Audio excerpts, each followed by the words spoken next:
C'était une vraie guerre il y a encore quelques années. Nous en mesurons encore, bien sûr, les effets, les traces et les conséquences, mais la véritable révolution qui affecte aujourd'hui le commerce de proximité, le commerce indépendant, en réalité, c'est la révolution numérique. Il y a eu des choix politiques passés.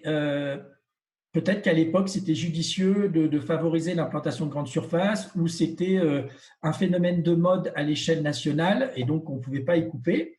Elles sont là.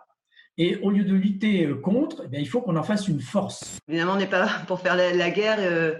On pense que d'une façon générale, en fait, les grandes surfaces sont en perte de vitesse. Enfin, il y a dans d'autres villes aussi, hein. On est évidemment favorable davantage au commerce de proximité, à développer les circuits courts.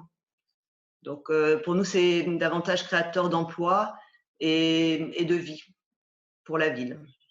On ne va pas faire une liaison de navettes gratuite entre le parking grande surface et le centre-ville. Vous voyez, vraiment trouver cette synergie entre les deux, parce que ça fait partie des structures du territoire, ça peut favoriser l'attractivité en termes d'offres commerciales. Donc, il faut juste trouver le lien ou le liant entre les deux. Je souhaite que nous ayons, avec les collectifs de commerçants, avec les commerçants, que nous puissions développer le e-commerce à l'échelle de la ville, ce qui veut dire que vous pourriez commander, aller chercher dans la boutique si vous le souhaitez, le fameux click and collect, bien sûr, et puis surtout, je voudrais aller jusqu'à un système de livraison.